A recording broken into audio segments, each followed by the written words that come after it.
Hello, everyone, and welcome to a special edition of Slash Film Daily. My name is Ben Pearson. I'm the senior writer at slashfilm.com, and joining me today is Slash Film managing editor Jacob Hall.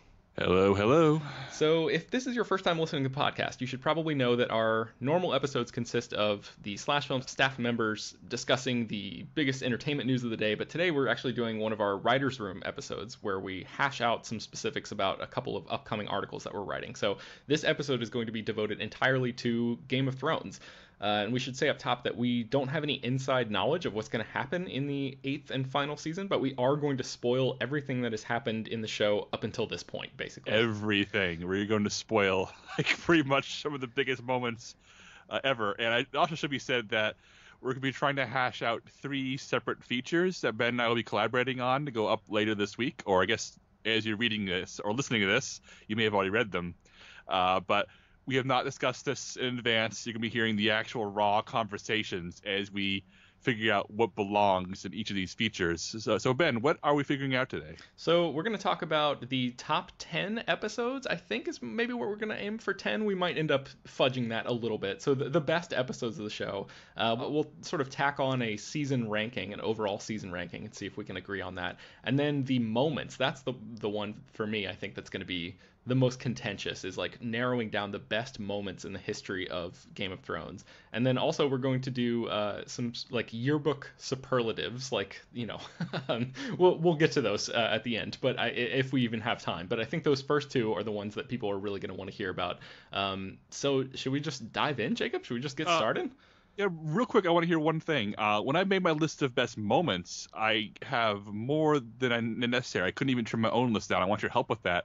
But for best episodes, I feel like I had a difficult time stretching it even to 10 because I feel like Game of Thrones plays its cards so slowly that the moments stand up more than the episodes. Do you agree on that? That is interesting. I actually have 10 exact episodes here, so I was just hoping that that your decisions would align with mine perfectly, and we could just publish this list as is. But I guess we'll figure that out. I think I will say it was tough to find the 10th one. I had 9 that I thought were pretty locked in, and then the 10th one I sort of yeah, it took me a little bit of time to go back through and look at, you know, descriptions and stuff. My wife and I, we should say too, my wife and I just finished a rewatch of the entire series. I think you, not too long ago, rewatched the whole thing as well. So some of this stuff is like relatively fresh in our minds. Yeah, I finished rewatch maybe a month and a half ago, so I Yeah. came in this very fresh, still remembering all the episode titles, so I was able to find them pretty quickly. Nice. I'm going to start with best episodes.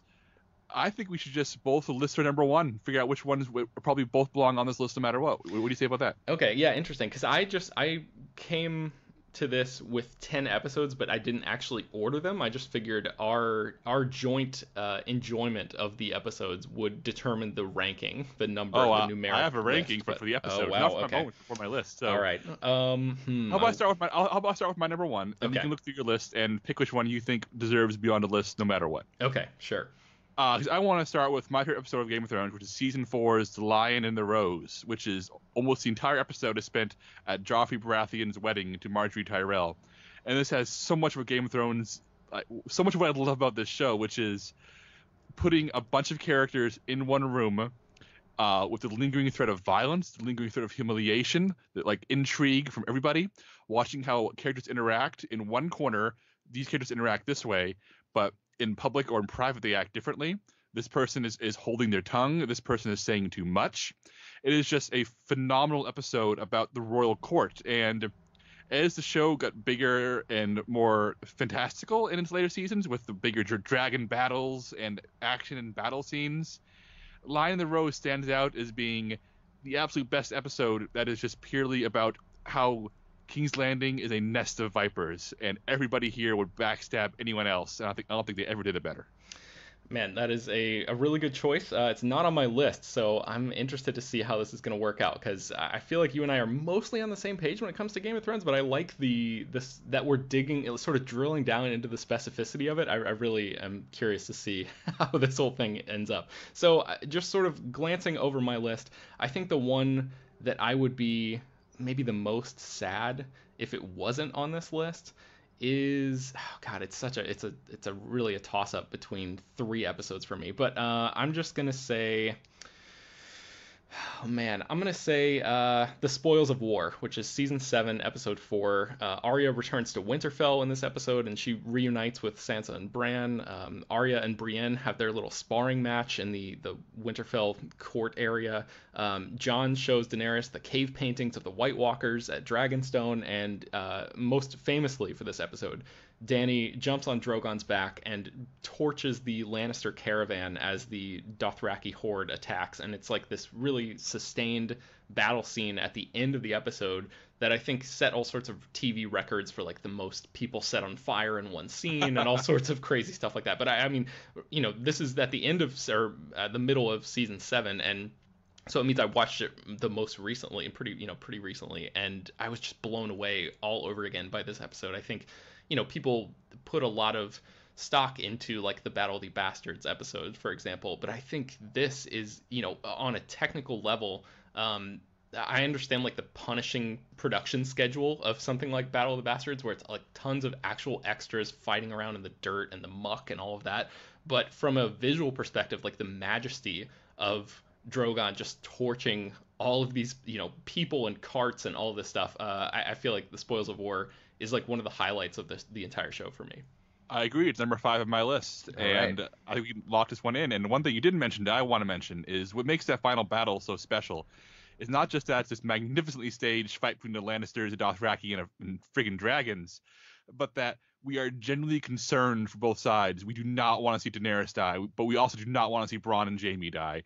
The entire thing is just this balancing act between, oh my god, somebody has to lose here, and I care deeply about both of these sides. Yeah, yeah, for sure. All right, you want to go next? Yeah, I'll go next. I'll just work up my list. Number 2, Blackwater. I think that there have been other big battle episodes in Game of Thrones, and this was the first one, and it's the smallest one because they didn't have the budget they had for later seasons.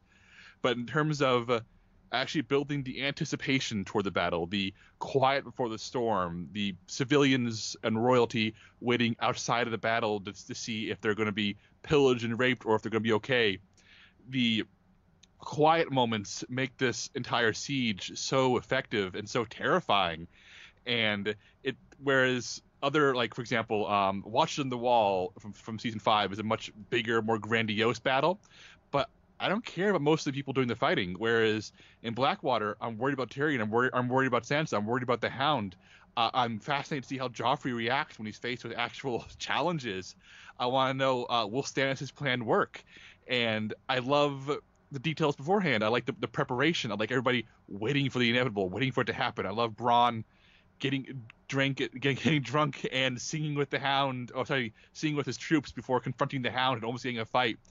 Like, so many of the later spectacle episodes forgot about this, and season 2's Blackwater uses limitations so well. What do you think, Ben? Yeah, I totally agree. This one is absolutely on my list. And that moment also where Cersei and Tommen are on the throne, and she is like so close to poisoning him because she knows that the walls are closing in and they're so close to losing this battle is like a really touching moment. I think it sheds a lot of light on Cersei as a character who, everybody sort of looks at her as this monstrous person who's capable of doing monstrous things, but she's complex. That's one of the best parts about her characterization in the show, is that she really cares about her family, and she shows it in really bizarre and twisted ways a lot of time.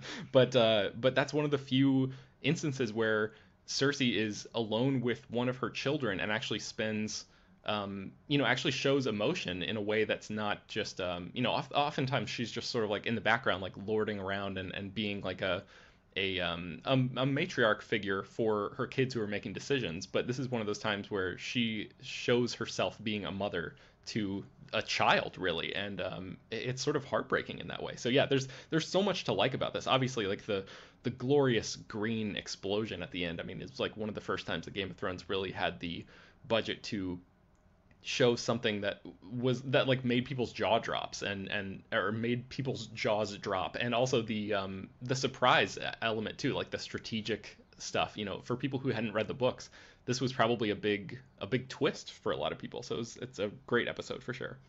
Yeah, I think that one's definitely a lock for our list. What's next for you? Man, I'm gonna say The Mountain and the Viper for me. This is season 4, episode 8. Obviously, the fight between Oberyn Martell and is it Sandor Clegane or Gregor Clegane? I can never remember. Gregor. Okay, Gregor's yes. Mountain. Yeah. I mean that entire thing was like I mean, it's seared into my memory forever. Pedro Pascal like dancing and spinning around with his spear, and obviously like the horrific way that all concludes, and the scream at the end from his paramour is just like, soul rattling. But also, there's a bunch of other cool stuff in this episode. Like Grey Worm and Missandei's relationship finally starts to heat up, and there's that great moment also where Arya and the Hound show up at the Eyrie, and Lysa Arryn has been killed, and Sansa is in there, but the two of them walk up to the door and then realize, or the gate, and the bloody gate, and Arya realizes that yet again she's not going to be near her family, and she just breaks out into laughter, and they end up just like turning around and going away. This is one of many of the really close calls that the show and the books as well love to put these Stark characters through over the course of the long journeys that they're on. This almost made my list, and I think you made a really good point for it, because in my mind, it was the great final sequence, the trial by combat, with its incredible, horrifying conclusion. But I had forgotten about Arya arriving at the Vale, which is a really amazing scene. So I like this was definitely this scene. I mean, this episode has contenders for best moment for me. Mm-hmm. I'm not sure it makes my best episode list, but I can be convinced. Okay. I think it almost made it. All right. But I will make a strong argument for my third choice in the list, which is Baelor, the penultimate episode of season 1, and the one with quite possibly the definitive TV moment of the past decade, which is Ned Stark getting his head chopped off. The entire episode is good up to this point. It's a lot. We check in with all the characters. We check in with where everybody is. There's a war going on, and then at the end they take Ned Stark out to take the Black and confess his crimes, and we all think where the show's going. Oh, Ned Stark can go to the Wall, and he's going to team up with Jon Snow, and that's where the show's going to go, right? And then Joffrey established himself as one of the greatest villains in TV history by defying his family, defying his sanity, defying everything to make a gruesome point, and chopping off an innocent man's head in front of his daughter after he has wrongfully confessed to crimes he didn't commit, so we could try to prevent further bloodshed. And the rest of the episode is good, very good even. But I think this moment, this definitive moment, this final sequence, is going to go down in pop culture history as one of the definitive, not just moments, but media moments, something that's a cultural touchstone for as long as humanity still talks about art. I strongly believe this. So here's the thing, Jacob. I agree with everything you just said, except for me, it sounds like I have the same issue with this episode that you do with The Mountain and the Viper, in that the moment is there for me, but I don't know about the entirety of the episode around it. So yeah, we'll have to hash this one out as we come to the end of this part of the discussion. But yeah, this one's going to take a lot of convincing for me because I agree that the Ned Stark's beheading is like one of the key things, and I'm sure we'll end up ranking that somewhere on our list of moments as we continue here. But I don't know about this. All right, so let me move on. Let me move to I'm going to say The Winds of Winter, season 6, episode 10. As the general rule, once the show hits season 5 for me, I start to find a lot of problems with it. And really, it's basically like anything beyond George R. R. Martin's source material. I find that some of those things are softened upon rewatch when I divorced from the context of watching them the first time and waiting week by week. Once you have the ability to sort of binge through some of this stuff, some of those time and pacing problems go away. But for me, season 6, episode 10, The Winds of Winter, is one of the best episodes of the whole series. Arya feeds Walder Frey's sons to him and then kills him, finally exacting revenge for the Red Wedding. There's this glorious wildfire explosion that destroys the Sept of Baelor, kills the High Sparrow, Marjorie, and tons of other characters. That shot of Tommen killing himself, walking out of the window and just falling face forward is like, oh man, that is also seared into my brain. Jon is proclaimed king in the north. Jon Snow's parentage is finally confirmed in the Tower of Joy flashback. Dany finally sails to Westeros. So this is the point in the show where it's narrowing its focus, it's killing off characters that it doesn't really need anymore as it approaches its end game, and it's finally sort of setting the table for the final battle that is to come. So I loved the score in this episode too, especially how it opens with that long. God, I'm forgetting the name of Ramin Djawadi's particular track. I think it's actually called "Light of the Seven" that opens this episode, but it's so with the good. organ, right? Yes. Yeah. And so the music, I mean, that is for me the pinnacle of the music of Game of Thrones, which has always been great across the board, but that's a real high moment for me. And then, like I said, yeah, all of those plot moments and just the shots and the compositions and everything in there. The Winds of Winter, I feel like has to be in there. This was my number 4. This was the next one I was going to bring up, so I'm Nice. glad you did. This episode is phenomenal, and it tears down so much of the show so it could be rebuilt for the final stretch, and it does so magnificently. And that opening sequence with the organ, the intercuts between characters preparing for various trials or sabotages, is the eeriest and the tensest and the most like devious the show has maybe ever been. I think this is a lock for our list. For sure. Next one on my list would have been The Spoils of War. So I'm going to jump to my number 6, which is You Win or You Die from season 1, which of course is from Cersei Lannister's famous line, when you play the Game of Thrones, you win or you die. And rewatching season 1, I realized how much I miss the smallness of season 1 in some ways, where the show was all about the intrigue, all about the maneuvering, all about people talking to each other and keeping secrets and choosing when to say things. And this episode is most noteworthy for starting the stupid Ned Stark memes, because Ned Stark chooses to confront Cersei with the truth of knowing about her and Jaime's relationship and the truth of the parentage of her children, and that Robert Baratheon's kids weren't real. And so this is the episode where Robert dies. This is the episode where Ned has a confrontation. This is the episode where Ned is betrayed. And by Littlefinger, after he walks into the throne room thinking, the dead king's, handwriting will save him. And it defines Ned Stark, it defines Cersei, it defines Littlefinger. We meet Tywin for the first time when he's skinning a stag at the Lannister camp, which is a nice touch. It's when Jorah officially joins Team Dany by stopping the wine merchant from killing her. And is when Drogo vows to take her to Westeros, so it starts that ball going. So in addition to all the stuff in King's Landing, which is just phenomenal, and it's just Ned and Cersei, it's two opposing viewpoints. I will do anything with my power to hold on to my power, versus I will do anything to be an honorable man, collide, and we see for the first time who wins that battle in the Game of Thrones. I think this needs to be on. Man, that's a really good episode. It wasn't on my list, but I feel like you're convincing me there. So let's move on to my next choice, and that is going to be, this is really tough because I didn't rank them beforehand. I'm going to say The Door, Season 6, Episode 5. It's another sort of late game surprise for me because, like I said, I haven't really loved the later seasons, but The Door is so good. And this is a moment that we know that George R.R. Martin dictated to Benioff and Weiss, the showrunners of Game of Thrones. And so the way that and the fact that they hired Jack Bender, who directed some of the time travel-y episodes of Lost in particular, to come on and direct this episode and sort of bring that whole thing home is an inspired choice on their part. And this episode is just so memorable. It's got Jorah revealing his grayscale to Dany, and she tells him to go find the cure. It's got the King's Moot where Theon and Yara meet up with Euron, and then they subsequently escape. It's got the first time that we see Lady Crane and the actors in Bravos, which is of the Bravosi storyline, one of the aspects that I didn't hate and didn't make me want to slash my own guts out like Arya was stabbed in those later episodes. It's got Bran and the Three-Eyed Raven learning about the creation of the White Walkers, so sort of like filling in some really necessary backstory there, and then also the Night King touching Bran in the vision. And the pacing of the episode as it comes to a close is just ramped up beyond almost anything we'd seen on the show to that point, culminating with the really, really tragic death of Hodor, which is like one of the saddest moments in the entire series. So for me, The Door is definitely in there.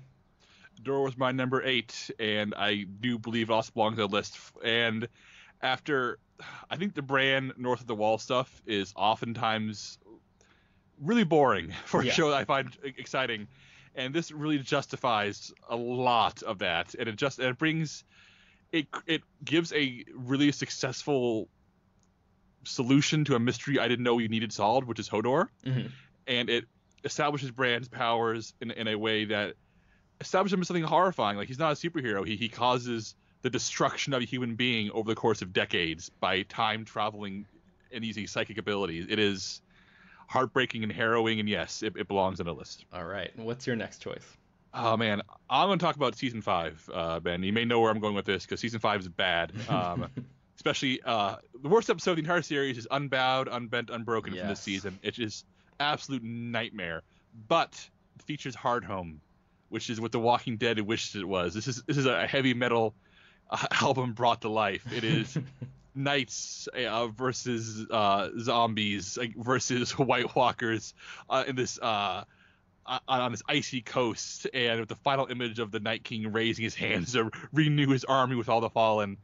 I think just from a pure action standpoint is such a successful set piece, and it redeems so much of Season 5, because Season 5 is always the black sheep whenever we talk about that season, but it's always Hardhome. Mm-hmm. So here's my question: is Hardhome good enough to redeem Season 5 and let it onto this list? It is. It's on my list as well. Obviously, there's the whole great, extended fight scene against the Night King's army. There's the first time that Jon kills a White Walker with Longclaw, and that really great shot where he just disappears into like ice shards. But there's also Sansa sort of finding hope for the first time, like during a really, really bleak period in her life, when Theon tells her that he didn't kill Bran and Rickon, and that is a moment that she needed after the awfulness of Unbowed, Unbent, Unbroken. And then also, I think that's the episode, it is, where Tyrion meets Daenerys for the first time and like sort of officially becomes her advisor. So there's some really good stuff, outside of that amazing battle sequence as well, which is, I think, for me anyway, people, listeners may be starting to sense a pattern there. I really love the episodes that have great battle moments but aren't fully devoted to battles in their entirety, if that makes sense. So I think Hardhome's got to be on the list. All right, cool. What's next for you? Next for me, I would say The Children, probably, which is season 4, episode 10. This is the one where Stannis rides into the north and captures Mance Rayder. Bran reaches the Heart Tree, but Jojen is killed. So there's a little bit more of that action north of the wall that finally sort of picks up the pace there and makes things worth it. There's like whites rising from skeleton whites rising from the ground and throwing, the children of the forest are throwing grenades and stuff, and everything's blowing up. And there's some actual consequences there with Jojen dying. Tyrion is freed and kills Shay and Tywin, and that's obviously both of those are huge moments in the show. There's the Brienne versus the Hound sword fight face off, which is like epic in its own way, and then triumphantly the end where Arya finally heads for Braavos, which sets up, it sets off a series of events that I guess when you're looking at them on a micro level, I don't really love a lot of the stuff that happens in Braavos, but from a macro level, it's super important for Arya to, gain her powers and go through her whole training and all that stuff at the House of Black and White. So I remember being super stoked the first time I saw this episode and having her, show Jaqen Hagar's coin to somebody from Braavos and say, take me there, like, let's go, her on the ship, with her entire future ahead of her, and finally leaving Westeros behind to go and be the warrior that she was meant to become, moved me a lot at the first time I saw it, and it worked just as well the second time. So this is one of the, I think, the best season finales in Game of Thrones history. But do you share my love for The Children? Oh, it didn't make my list, but I think you're right. I think you convinced me. We'll come back to it because it's definitely better than my number 10, which we haven't got there yet. My number 8 was The Door, which we discussed already. But number 9 is The Reigns of Castamere. Oh yeah, that was the next one on my list too. The Red Wedding, and this gutted me when I read it, and it gutted me all over again when I watched it happen on the screen. It's, of course, the murder of Robb Stark, Catelyn Stark, and most of the Stark allies at the Twins by House Frey. And the rest of the episode has things going on. It's Jon in the north is when Jon escapes from the wildlings and has some stuff going on with Dany across the ocean. But the Twins is where we spend a lot of this episode and the build up to that wedding, because when Game of Thrones spends its time in one place for too long, it's the show tipping you off that something's about to happen, because the show bounces from so many locations, so many characters with such rapid pace sometimes that we're expecting, Robb Stark to forge his alliance, march on Castle Rock, and win the day because he's Robb Stark, and he's not going to make the same mistake his father did, right? And the longer that wedding goes on, and the more we spend time there, and more people are just sitting there, like having conversations about things that aren't plot driven. Mm-hmm. It just becomes so much more upsetting because you get that feeling in your stomach that something's not right. So when Caitlyn knows something's wrong, we I think physically understand how she realizes it, and the final slaughter remains the most gutted I think this show has left me. I mean, Ned Stark is shocking, but this left me. The good guys lose here, Ben. They lose. Oh yeah, it's bad. And they don't recover for seasons. The Lannisters are still in power for years. And I think that this episode it's the end of an era for the show, and I think it has to be on the list. Yeah, absolutely. It's on my list as well, and it's one of those great moments of Game of Thrones subverting fantasy tropes. Like, you think that Ned Stark's son is going to avenge him, and it's just because of a tactical error on Robb's part that he offended the wrong guy, and the entire rug gets swept out from under him or pulled out from under him, and it is like the most deadly, the most like viscerally shocking moment in Game of Thrones history, I think. Even though more people probably, well, no, I guess, I mean, there are a ton of Stark people that die off screen in this. So I was going to say that maybe the Sept of Baelor explosion at the end may have like technically killed more people, but I think this one, there are tons of like soldiers and stuff in camps right outside of the twins, and they were all slaughtered as well. So yeah, there's this one. Man, this is the one that people shot video reactions of. Like, book readers knew it was coming, and it was such a huge deal. So there are, I think, 2 more on my list that we haven't talked about, one of which I'm not convinced it needs to be on there. So I think one of the ones that you talked about could be, I'll just go ahead and mention that one. It's the Watchers on the Wall, which is season 4, episode 9. It's the battle at Castle Black. And, I mentioned I didn't really love all the episodes that just focus on one battle, but Neil Marshall came back to direct this episode. He directed the Battle of Blackwater episode that we talked about earlier.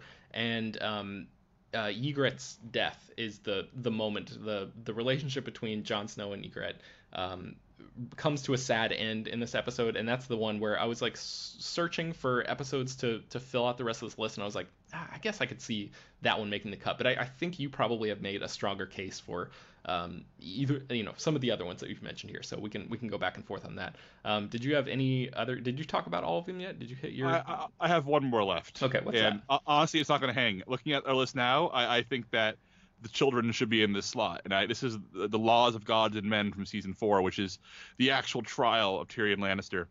And I like the episode a lot because I think that it pays off in the Mountain and the Viper with the trial by combat. But this is such a showcase for Peter Dinklage. I mean, he's always been he's a breakout star of the show, even though in an ensemble show there's no leads, but Peter Dinklage is the lead of Game of Thrones, and seeing him put on trial in this farce, and seeing the scenes between him and Jaime and him and Tywin, where you see the Lannister family at a core, and you see the dynamic play out in ways that hurts, because Tyrion genuinely loves his family. He loves the Lannister name. He has spent his entire life trying to support it. He has spent all this show fighting to preserve his family, and his family's offering up as a sacrificial lamb.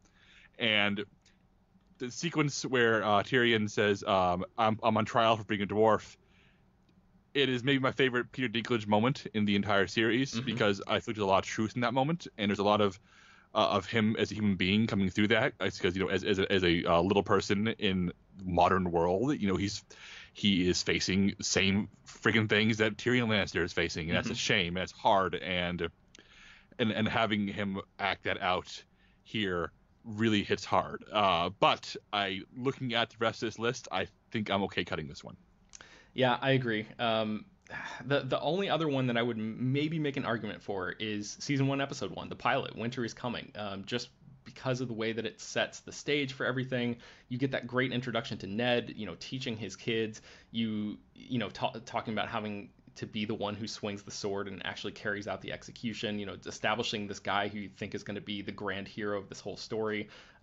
You've got the establishment of so many different dynamics and you know, little pieces of mythology and just like the geography of everything. You know, like how this world is so much bigger than you think it is from the start. You've got Viserys and Dany. You know, you've got the meeting of Khal Drogo for the first time. You've got I mean, the very end too. Like that's arguably one of the more memorable moments of the series, where Jaime pushes Bran out of the window at Winterfell. So I think a case could be made for that, but I don't know. Okay, so with all of this said, Jacob, what do we have so far? What do you think is locked in, and what do you think we still need to battle it out to figure out? There are 6 episodes that we both have on our list, so I think these will be locked in. And those are The Door, The Winds of Winter, Blackwater, The Spoils of War, Hardhome, and The Reigns of Castamere. Based on our reactions to each other, I think The Children and You Win or You Die should be on this list as well. I think that makes sense. So what is that? That's 8? Yep, that's 8. So let me add those to my little document here. So the question now is what goes in the last 2 slots. My number 1 is still The Lion and the Rose. So if you put Lion and the Rose on this list, you can put anything from your list on the top 10. We can call it a day. Or call it a list. I feel like because it's your number 1, it has to go on the list. And I think most of mine have gotten on there now. The only thing is, I wonder if The Mountain and the Viper should go, or man, I guess we're gonna have that conversation momentarily as soon as we start talking about the moments. But man, I think I would still make the case for The Mountain and the Viper, just because of the you know, obviously the fight is so memorable, but what I said before, like the Arya and the Hound showing up at the Eyrie and Grey Worm and Missandei, which is a relationship that, you know, I think is much more, correct me if I'm wrong, Jacob, because it's been several years since I've read the books, but is much more involved in the show than it is in the books, because Missandei is much younger in the books. Is that right? That's correct. Yeah. So you know, that's a thing that sort of keeps the Daenerys in Essos storyline, or in Slaver's Bay storyline. It gives you a reason to want to go back there for so long during the series, when a lot of that subplot tends to get pretty circular as well. So I don't know. What do you think? I think that of the ones left on of all the ones unclaimed for this list on both of our lists, 2 top contenders for me feel like Mountain and Viper and Baelor. And I know you had apprehensions about Baelor, and we had the same apprehensions about each of these episodes. Me toward Mountain and Viper, and you toward Baelor. Yeah. But I think Baelor is going to get its props in our best moments list. Mm-hmm. And I think people are going to give us crap for leaving Baelor off this list, but let's lock in Mountain and the Viper and call this a list. Or should Mountain and the Viper and Baelor cross each other off, and we put You Win or You Die in as like the de facto winner, you know? I thought we already put You Win or You Die on there. Oh, that was already in there? We decided to add that and The Children. Okay, all right. My notes are all over the place. I like it. Let's do it. Let's lock in Mountain and the Viper, and that should do it, right? That's all 10. Yeah, we'll figure out the actual order of the 10 offline. But for those of you listening at home, unranked, The Door, The Winds of Winter, Blackwater, The Spoils of War, Hardhome, The Reigns of Castamere, The Children, You Win or You Die, The Lion and the Rose, and The Mountain and the Viper. That's a damn fine list, Ben. It is. I'm proud of us. All right, so let's get into the real nitty-gritty of Game of Thrones. Let's talk about the best moments in the history of the show. I feel like we're gonna have some maybe more knockdown, drag out kind of battles over this. So how do we want to do this? Should we just each list a thing that happens in the show, and then how do you want to approach this, Jacob? All right, I didn't rank these ones, and I have more than 10 here. Oh yeah, so I have way more than 10. So I vote for a rapid fire thing. You say a moment, or I say a moment. And the other one can instantly veto it, or we can say, yeah, let's discuss it, and let's be ruthless here. Okay, all right. All right, I'm not even gonna say the first thing on my list, which was Tyrion slapping Joffrey. It's such a small moment, but I enjoyed it. I was trying to go through chronologically the entire history of the show and put my moments in that order, and I really didn't find much in season one that made the cut for me. So that was one of the two things in season one. But I'll just jump ahead to Ned's murder, which is what you're talking about in Baelor, the beheading of Ned Stark, which is like one of the key moments in the history of the show. Yes, that should be on the list. All right. I will go ahead and do the other big murder. The Red Wedding needs to be on this list. Yes, definitely. Okay, so let's just call it the first big Dracarys moment, where Dany reveals that she speaks Valyrian, she kills the Yunkai slaver, she takes back her dragon, and secures Missandei and the Unsullied army. That was like one of the big epic moments of, I forget even which season that was, maybe season 2 or something? Season 3, episode 4, I believe. Yes. So what do you think about that moment? That was also on my list. I'm putting on our to discuss list. All right. I'm gonna jump around just a little bit. From Two Swords from season 4, the Hound wants chicken. Okay, so I remember and appreciate this moment. I'm not sure if that belongs in like a list. It depends on how many we're doing. Do we even know? Are we gonna narrow this to like a top 20 or something? I want this to be a bloodbath, Ben. I want 15 maximum, but preferably 10. Jeez. All right. Wow. I want chicken. I want that to include the entire tavern fight that follows. Arya getting her sword back and stabbing the guy, and then riding off into the burning horizon. I think that all counts as a moment. Wow. Okay. All right. Well, that makes it makes me a little bit more open to it, but I would say put that on the to discuss list. Okay. How about Brienne versus the Bear in The Bear and the Maiden Fair? I have to veto this, or at least I'm going to offer a veto, only because filming a television show with a bear means that the sequence, while it's an incredibly dramatic moment, and I like the decisions being made from a character point of view, it just looks kind of cheap. All right, fair enough. But yeah, if you say no back, I want it on the list. I'll put it on the list. But I just want to make sure. Yeah, no, that's good. I'll put up a big fight if it's something I truly believe in. Okay. This one. Okay. Tyrion's Blackwater speech. Those are brave men knocking on our gates. Let's go kill them. Yeah, I had the Battle of Blackwater Bay as like a whole moment, so I feel like that is probably collected within that. So I feel like that should go on there. Yeah, let's do that. And let's narrow it down to that moment, and that's like a 30-minute sequence. And what makes it real quickly, in addition to that great speech, his great heroic speech where he rallies the troops, the look on his face afterward where he realizes, oh shit, I'm terrified. It makes that scene work for me. It's beautiful. Yeah, definitely. All right, what's your next one?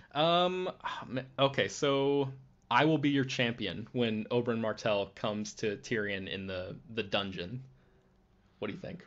Oh, it's a really good moment. I'm going to put it on our to discuss list. Okay. The meeting in the Dragon Pit from The Dragon and the Wolf season 7, where all the surrounding characters in the entire series all in one place, hash out for a half hour. Yeah, absolutely, definitely. For discussion or for locking in? Lock that shit in. Okay, what's for you? Yeah, that is on my list. I'm really excited about that. Okay, we got to do the Mountain versus the Viper. That fight and the scream and the whole thing. My name is Inigo Montoya. You killed my father. Prepare to die. The whole thing. I mean, it's just glorious. Yeah, this list would be a sham without it. From A Golden Crown season 1, you do not fight honorably. Cueing Bronn. No, but he did.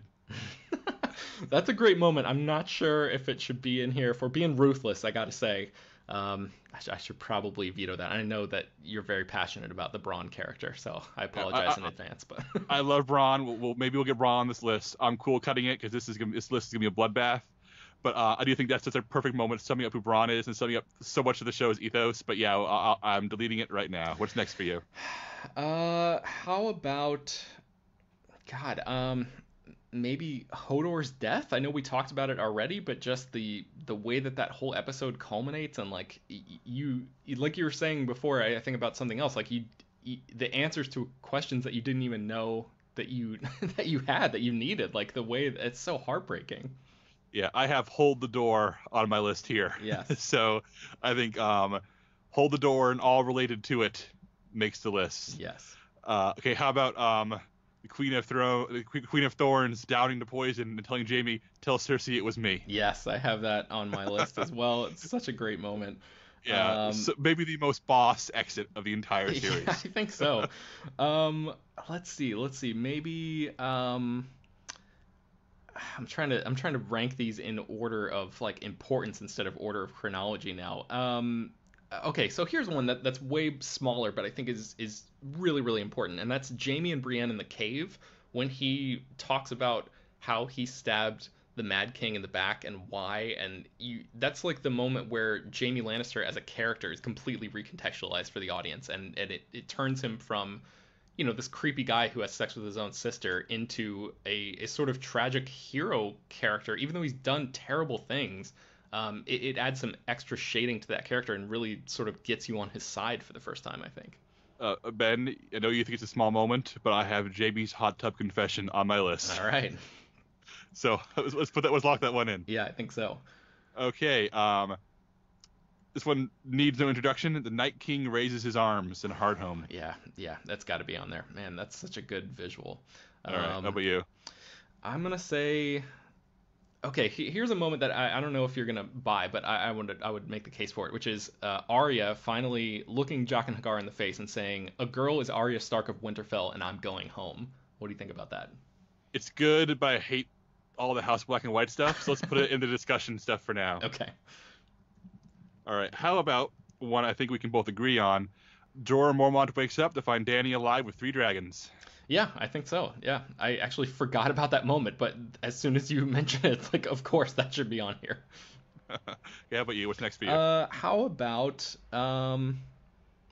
Tyrion's trial? Does that belong? I mean, that's one of the things that was on my list, and you talked about it in the moments or in the episodes section. But Peter Dinklage's performance is so great there. Do you think that has room on such a small list of moments from the entire series? I think it's amazing.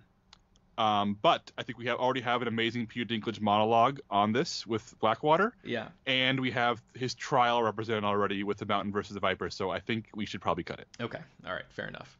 All right. How about you? Yeah. Dany and Dothraki attack the Lannister caravan. Spoils of War, season 7. Yeah, that's got to be in there. I love that moment so much. Yeah. So what are we at with the locked in moments? Locked in, we have 1, 2, 3, 4, 5, 6, 7, 8, 9, 10, 11, 12 with 3 in discussion. Crap. Okay. So I have a few more on my list. Let's just forget about numbers for now. Yeah. Figure out what should be cut, what should be considered, what should be locked, and even if we have to cut some locked, we'll figure it out. Okay. What's next for you? All right. I'm gonna say the Sept of Baelor explosion and Tommen's death. Like those sort of moments go hand in hand for me, and Cersei like looking out the window and drinking wine as the whole thing goes up, because I hate the High Sparrow so much, that entire thing, just to see him go up in flames like that was so cathartic and satisfying for me after like seasons of his bullshit. And I know it's a big moment for Cersei as well. Do you think that should be on here? Oh man, my one little quibble is that it feels like a series of it feels like 2 moments. Tommen's death and Sept of Baelor exploding should be 2 moments. Yeah, you might be right.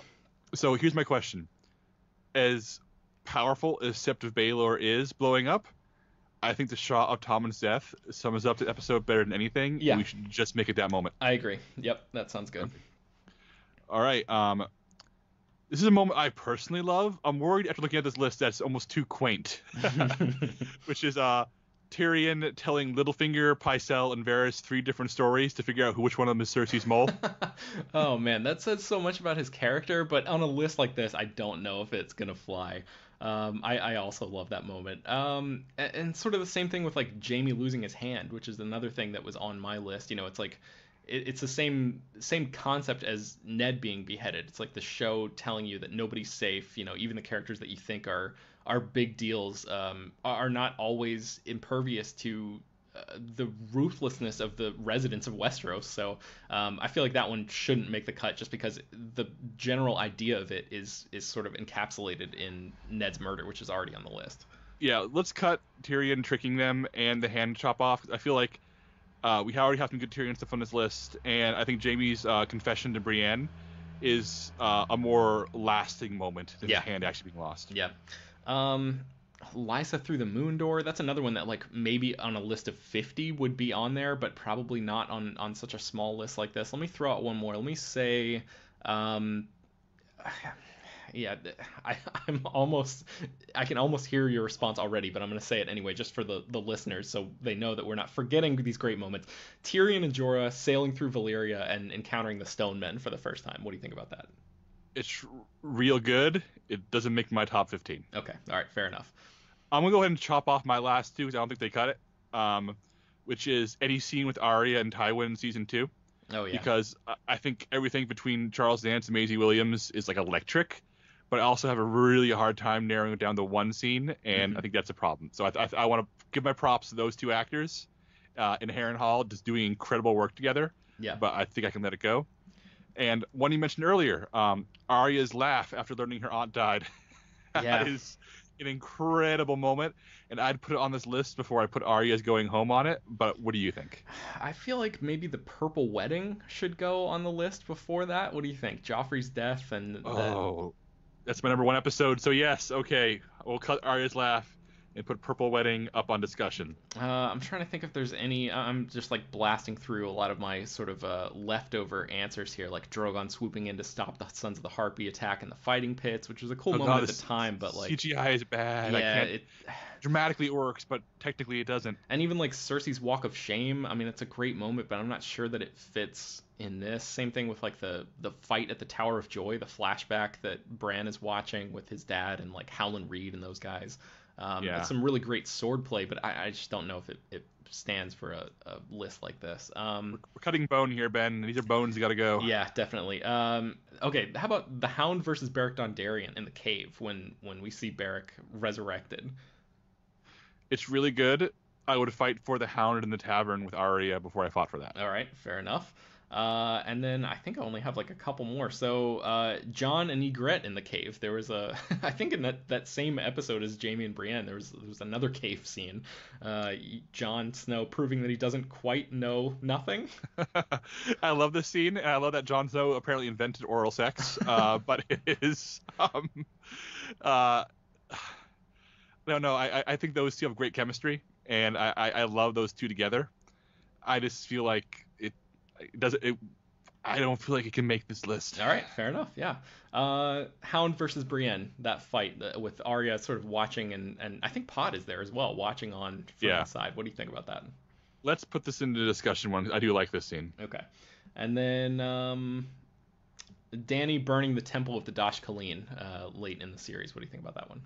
It's good, but it's her burning the slavers all over again. Yeah, it's the Dracarys moment, but just a different spin on it. And Dracarys is better, if we're going to be honest. Yeah, for sure. All right, so I think that's it. The only other one that I had on here was Jon killing the White Walker with Longclaw at Hardhome. Just that shot, that sort of baseball swing of the sword and the explosion into diamond dust just looked really cool. It's one of the big moments that sort of sticks out in my head, but I'm not sure if you agree enough to put it on this list. I know we both really like the Hardhome episode, but I don't know about that specific moment. I really like it. I think that our to discuss pile is full of moments I'd rather have on this list. Too big. All right, so let's do it. Let's get into the to discuss pile. Okay, let's talk about this real quick because there are 13 on our locked in pile and 5 in our to discuss pile. So how about we make this a top 15?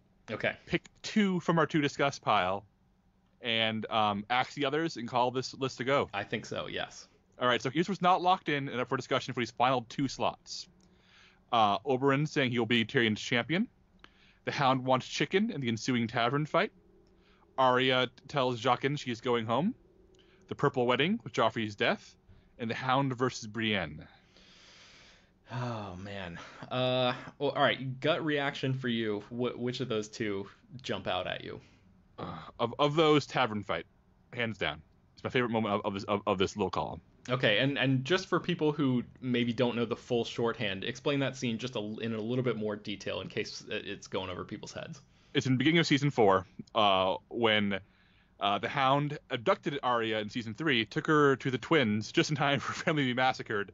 So now he has a hostage, doesn't know what to do with her. He's dragging her around Westeros, and he stops at a tavern where a group of Lannister soldiers have gathered to drink and eat. And the Hound demands chicken and drink and deliberately picks a fight with the Lannister soldiers in his way, which is to be incredibly funny, incredibly insulting, and say that he eat a whole lot of chickens in the funniest way imaginable. In the ensuing fight, the Hound kills a bunch of guys. Arya finds Polliver, who killed her friend back in season 2 and stole Needle, and she takes Needle back and repeats Polliver's words from when she killed her friend Lonnie, and slowly cuts his throat with Needle. And the two of them march off into the sunset on their horses towards all these burning fields, and the Hound just munching on a chicken. And Arya has her own horse now. And you realize that you've witnessed Game of Thrones' best duo ever. And you're about to see a buddy comedy between the two of them. Yes. All right. I think you've convinced me. I think we can put that on there. All right. I'm going to put a little star next to it instead of putting it on there because I want to hear, is there one more on this list that you're as passionate about as I am for that one? You can. So just to be clear, the other categories were, or the other contenders were, I Want to Be Your Champion, Oberyn Martell. Arya's Going Home from Braavos, The Purple Wedding, and The Hound versus Brienne. So for me, I feel like I Want to Be Your Champion, or I'll Be Your Champion is too tied up in The Mountain versus the Viper, which we already have on the list, so we could probably scrap that. I think The Purple Wedding is probably a good encapsulation of Game of Thrones at large, because it's got the death of a villain who you hate. You've spent seasons hating this character because it's such a little shit. But the final shot, or one of the final shots of Joffrey from above, where he, his face is literally turning purple, which is like why it's called The Purple Wedding.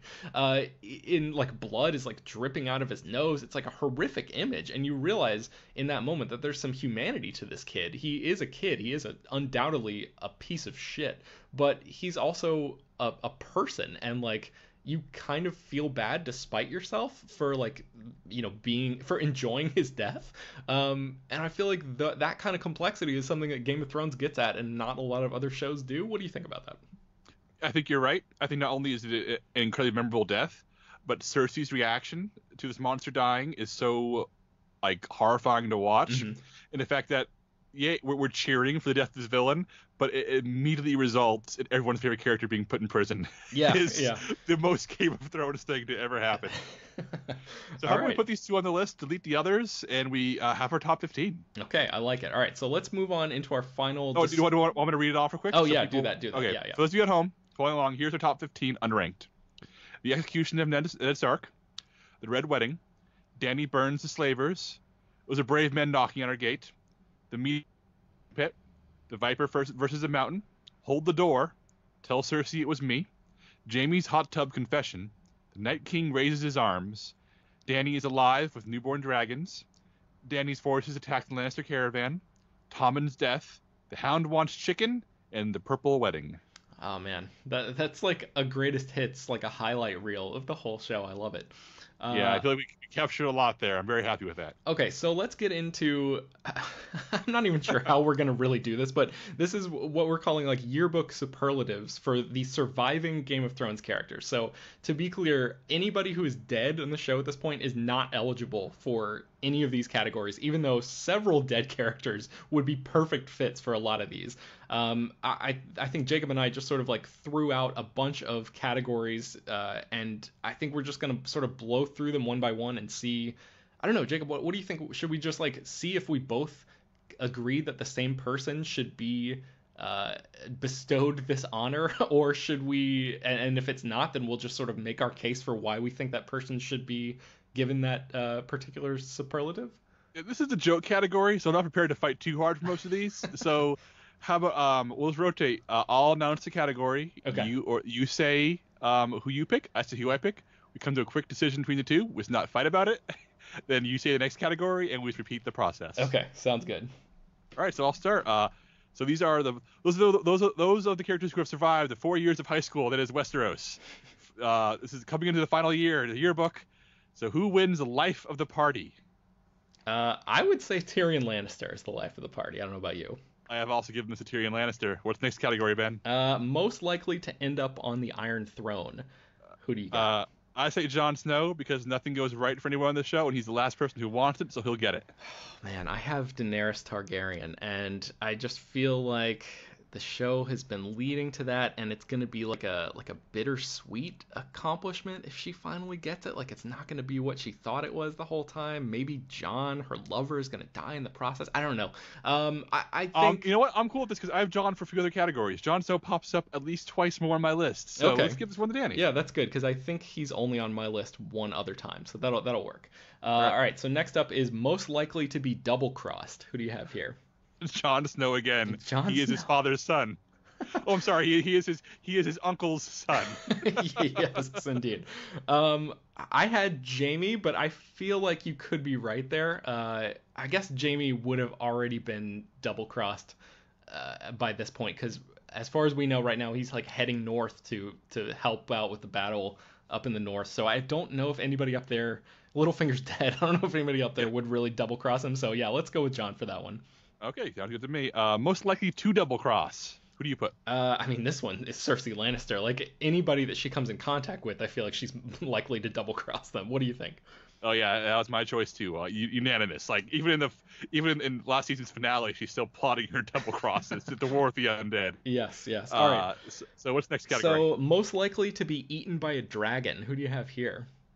The dragon's got to avenge their fallen. The Night King's going to get eaten by a dragon. Chop him right up. Okay, I had Euron Greyjoy just because I feel like that's it would good. be really fun to see Euron being destroyed by a dragon. But the Night King, oh man, that one makes a lot of sense too. I don't know. Should we go with like the one that makes sense or the one that would be the most fun to see? In this case, I think Euron, that son of a bitch, deserves to be chopped by a dragon so hard. Okay. So let's give this to Euron. All right. So then what's next? Most stylish, his and hers. All right, so this is another one where I actually have Euron Greyjoy as the his. I feel like he's rocking that sort of pirate look. I hate that character, but his style is sort of undeniable. And then Sansa Stark is who I have for the hers on this one. What do you think? Sansa's good. I put Daenerys for my best female dress. I think she just has such a wide variety She does. of amazing uniforms. And her season 7 black outfit is incredible. But once Sansa goes back north and she's wearing her Stark gear, oh man, she I'll have to think about this one for a second, but I can't agree with Euron. I think Jaime wears armor better than any man in this show. I think Jaime is the most stylish. I mean, I'll give it to Jaime Lannister. I'm certainly okay with Euron getting one less category, that son of a bitch. So, and I honestly, it was a toss-up between Sansa and Dany for me because, like you said, Dany has such a wealth of options, and she seems to have like a style for every environment. So I don't know. There are more opportunities for her to have better looks. So maybe she should get it by default. I like giving this one to Dany. We just gave her most likely into the Iron Throne, so I think Sansa wears that Stark clothes as well as Jon Snow and Robb ever did. I think Sansa gets this one. I think you convinced me. She has the confidence in it as well, and she's like throwing wolf pelts around her shoulders. That's always great. Dany's dressed as well, but her dress is put together by a team. Sansa is wearing her heart. That is true, and I think she actually makes some of her own clothes, or she certainly sewed something for Jon, like a piece of armor or something like that for him. Anyway, so all right, next up is most talented. Who do you have here? Oh, Brienne of fucking Tarth, man. Ooh, shit. I did not think about that. I have Arya Stark because of all of her like House of Black and White face swapping and like voice work and all of that. I guess you could argue that is like magic, and maybe she's not doing most of the work there, and Brienne actually trained for her skill and talent. So yeah, let's give it to Brienne. Yeah, well, next one is most cunning. So who do you have for that? I got Qyburn for this one. I don't know. What do you think? Oh, this was my Arya category. This is where I split most talented between Brienne and Arya and gave Arya most cunning. So, she fed Walder Frey's sons to him. But that, I don't know about cunning. Like, cunning is, to me, implies more of like the back channel scheming that Qyburn does, and like, crafting illegal maester shit and bringing people back to life, and like designing dragon crossbows and stuff, all sort of under the table.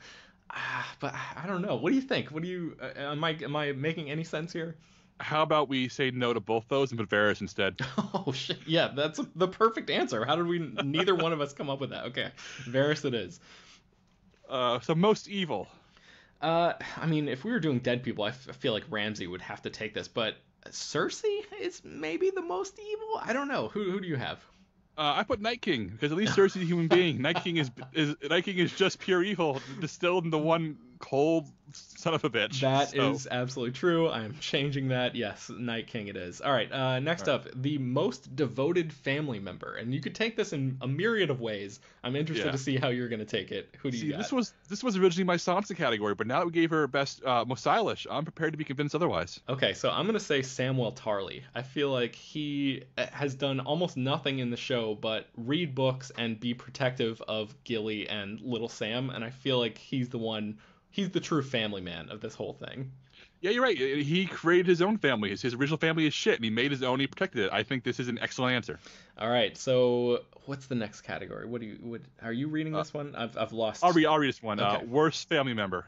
Okay. Oh yes. Here we go. So I'm gonna drop a surprise answer in here and say Davos Seaworth, because he has a wife who he has completely abandoned and never mentioned for like seasons on end. I mean, certainly his child, or at least one son, died in the Battle of Blackwater Bay, but I don't think since then he has mentioned the wife that is just like waiting somewhere for Davos to come home. Okay, I put Tyrion here because he kills his father and betrays his family and joins the opposing side, but I feel like he still has his best interests at heart for ultimately the Lannister name, so you know what? I think Davos takes this one. All right, most likely to start a band. Who do you think would fit here? We hear his pipes in Blackwater, and that is Bronn, because the actor who plays him was part of a British pop duo in the 90s, and I think that is something that the show should have more of. More Bronn singing. He has a really incredible voice. Yeah, that's a great answer. My pick was Beric Dondarrion, just because I feel like Beric Dondarrion and the Heavy Metal Trio or something would be like a cool band name. Like his name, it just sounds like a front man. But I think you're right. Bronn has actually proven on the show that he's got the chops to lead one. So what's the next category? How about most likely to take over the brothel industry? I mean, Littlefinger's dead. Someone's got to do it. I feel like Podrick Payne has got to be the choice here. He's proven particularly interested in the subject in an earlier episode. What do you think? Well, I think that I think you're right. My answer was Melisandre, because she's got to go somewhere. I mean, her previous career has clearly failed. Yeah. But Podrick not only understands the art of love, but he's a sweetheart who's going to treat women with respect, pay them more, and generally have a more humane world for sex workers. So I think Podrick's the guy. All right. Yeah, I like it. Most likely to win in a sword fight. There's a lot of contenders here, but Arya Stark feels like the winner here, right? For me, it was a toss-up between Arya, Jon, and Brienne of Tarth, and we don't know how Jon would fare against Arya and Brienne. And interestingly, Brienne and Arya have that sort of sparring session, but it looked like an end of Rocky 3 scenario where they both punch each other at the same time, but it freezes and you don't know who actually wins. So I gave Brienne the edge because she took down the Hound, and he's proven himself obviously to be like a pretty formidable force. What do you think? Oh, this is really hard. I just feel like Arya would fight dirty, and Brienne and Jon would not. I feel like she would take advantage of that. I think you're right. I think they would fight with swords, and Arya would fight with a sword and also a dagger or something, and take the edge that way. All right, what's the next one? Most likely to die by freezing to death. I'm gonna say Grey Worm. He seems to be sleeveless a lot, so I don't know. I just don't know if he has the wardrobe necessary to survive the North. My answer was more sad, which is Samwell Tarly, because if left alone, he would die horribly. But I think Grey Worm's a funnier answer. I don't want to imagine Sam freezing to death, so I'm gonna put Grey Worm down. All right, so here's one that I couldn't quite figure out an answer to. Most likely to join the army of the dead. And when I created that category, I guess it basically just means, who do you think is going to die in the North or die anywhere and become part of the Night King's army? Who do you think is most likely to do that? Oh man, I read that in a totally different way. I read it as who'd willingly join the Night King in his quest to dominate the world of man. Oh, okay, all right. And by reading that, I put Bran Stark, that weird little fucker. Who knows what's up with him these days? I have no idea. And I feel like if anyone can turn on a dime to decide humanity is beneath me, it's Bran Stark. I like that. I had the Mountain because I feel like he's sort of like kind of dead anyway, and maybe he would just like be like, you know what, I'm sick of taking orders from Cersei. But I like the Bran option. He hasn't gotten much love on this list, so let's give it to him. All right, so how about most likely to kill Cersei? I gotta say Arya Stark. She's one of the few people left on her list, and Arya has proven pretty ruthless in terms of like going down that list and trying to check off as many names as possible. Do you think she has a chance to do it, or do you think somebody else could do it? I put Tyrion here only because I feel like he has unfinished business with her, and it would complete his arc as being a man who keeps on murdering his family. But I'm also think that Tyrion is on this list a few times already, so let's make it Arya. Actually mentioning that, I think something about the prophecy doesn't it imply that one of her brothers is going to, one of Cersei's brothers is going to kill her? Well, if this is Game of Thrones, that is a prophecy, then it's me, Jaime. She's the person who doesn't see coming. Right. Yeah. Okay. All right. Let's give that one to Arya then. Yeah. Most likely to kill Daenerys Targaryen. Who do you got there? I have Cersei Lannister because she's the one who could do it if someone was going to. I have the Night King, just because I feel like they're setting up for that battle of ice and fire up there, and Cersei is all the way down in King's Landing unless she jumps on a steed and rides north, which seems unlikely at this point, but maybe like indirectly she could be the one to kill Dany. I don't know. What do you think? I think Dany was not going to die. We should scrap this category. Okay. All right. Yeah, I like it. Let's call an audible. Scrapping that category. All right. Most likely to. Oh wait, are you reading this next one? You read it. It's okay. Fine. Most likely to kill the Night King. I have Daenerys Targaryen. I have Jon Snow. I feel like both answers are like pretty straightforward. We could scrap this category as well. Seem to cancel each other out. Yeah, we need to trim some of this list anyway. It's long. Okay, all right, I like it. All right, so how about this? Most likely to take the black. Who will join the Night's Watch? I feel like Gendry, maybe. He's like one of the few people who doesn't really have allegiances anywhere, and I feel like he could actually like be a true benefit to the people at Castle Black or wherever the Night's Watch ends up, forming camp again after all this whole thing, like doing his blacksmith stuff. Who do you have? I hate to do this to you, Ben, but I have a much better answer, and that's Jorah Mormont. Oh. He's going. The war is going to end. John's going to say, "My father kicked you off this land. Why are you back?" He's going to say, "I fought." And John's going to play his old father's ways and say, "Nope, you still have to atone for your sins." And Jorah will realize, well, maybe I should go replace my father at the Night's Watch and try to live up to the legacy he created that I failed, and that's where he'll end up. You really think that Dany would let Jon kick Jorah out? He's like her boy. But yeah, all right, we'll give that to him because I can picture Jorah rocking that black and actually becoming like the new Benjen Stark, like a ranger out beyond the wall. Not that there would be anything to range for after this freaking battle is over, but yeah, I like that anyway. All right, how about most likely to return from the dead? So for people who've read the books, there's like one name here that probably is jumping directly to mind, but I think you and I, since we both read the books, maybe shouldn't say that name just so we can sort of avoid that surprise for non-book readers, maybe people who want to dive in and check out the books. So I'm going to say Roose Bolton here.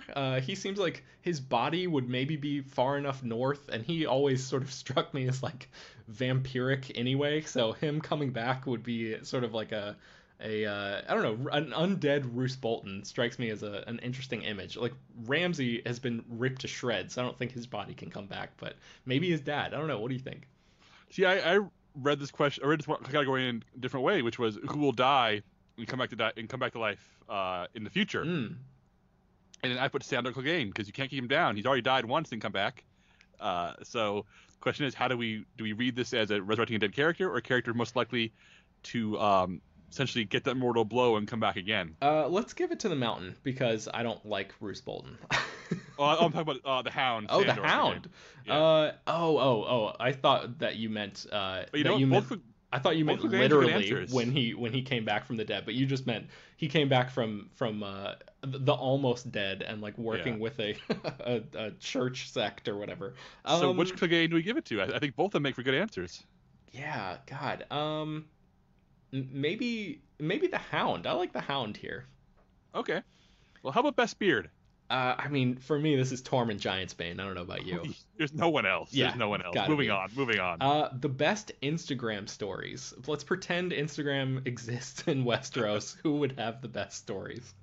Oh man, Varys. Imagine the things he'd be sharing on his Instagram or not sharing. Or he'd be the guy who's always hinting things like, guess where I am? Guess what I'm doing? Yeah. Hey, he'd be that guy, and it would be the best and the worst. I voted for Jaqen Hagar here because he would have a different face every time, so at least it would be interesting to watch his stories all the time, and you wouldn't maybe grow to resent this person for all the crazy shit that they're doing all the time. That's the correct answer. Okay. All right, next up, most likely to be an obnoxious YouTube commenter. Theon Greyjoy. Gotta get his rage out somehow. That's a good answer. I was gonna say the High Sparrow, but of course he's dead. I feel like he would just be constantly posting like holier than thou bullshit on every video. My real answer was the Hound, just because he's so sad, and I feel like he would just be like, he would type SUX under every video that would be on YouTube. I can't imagine him ever being impressed with anything. But yeah, I like Theon Greyjoy. I feel like that's the right answer here. All right. How about most likely to share a fake news story on Facebook? I went with Qyburn because I feel like he's always, even if he doesn't fully believe it, he's always trying to like rile shit up and like, cause confusion and just sort of create an environment that he could maybe take advantage of. And I feel like that's probably the big point of sharing fake news on Facebook. What do you think? I mean, I went the opposite direction because I imagine somebody who would be continuously fooled by fake news posts and share them not knowing. That's Jon Snow. Yeah, Jon Snow is pretty naive. But you know what? Jon Snow has a category already, and Qyburn doesn't. So I think maybe Qyburn. All right. So cutest couple. Who do you have here? Oh, Sam and Gilly. I full disclosure, I think Gilly having sex with Sam after he saves her from rape is one of my least favorite tropes in all of fiction. But once they're settled into coupledom and they're like sort of living together as his family unit, they're so devoted and so adorable, and you just know that Sam would actually die to protect her, and she's really into him, and they feel like a real bickering couple in the right ways, and they're going to last, those kids. I have Miss Sandy and Grey Worm. It doesn't have that necessarily like that same like reward, sex equals reward vibe that Sam and Gilly have, which is not like terrible in the show, but it's a little uneasy. And I feel like Miss Sandy and Grey Worm are just like fully on the same page. I'm thinking back to that scene where Tyrion is trying to drink and get them to like tell jokes and stuff, and they seem to like, I don't know. They seem to be that couple that like knows, that slyly smiles at each other and knows something that nobody else knows. And once they get home, they're just like completely comfortable with each other. I don't know. What do you think? Man, you've convinced me. I think Miss Sandy and Grey Worm. Oh man, I think that Game of Thrones is often gratuitous when it wants to be sexy, and the scene where they're intimate together is actually one of the few moments in Game of Thrones where sex feels genuinely romantic. Yeah, it's great. It's a really great moment. I think that should be there. Best character to get drunk with. Oh, Tyrion Lannister. That's who I have as well. I feel like maybe we should scrap this because he already has Life of the Party, and it's probably kind of the same thing. Or maybe we scrap Life of the Party and just keep this one. What do you think? I think we scrap this one because I think Life of the Party involves being the guy who buys everybody the drinks. Yeah, I think so too. All right, and then the final category. Do you want to read this one? Yeah, person you most want in your corner. I feel like I know where your head is at on this, and the answer is probably Bronn of the Blackwater. Sir Bronn? Is that who you put? No, that's not who I put. Oh. Who'd you put? I'm curious who you put now. That's actually who I put. I feel like Bronn has proven himself to be that guy who is always, I mean, he may bitch and bicker with you all the time, but he's got your back. I don't know. What do you think? All right, here's why I adore Bronn. He's my bad boy.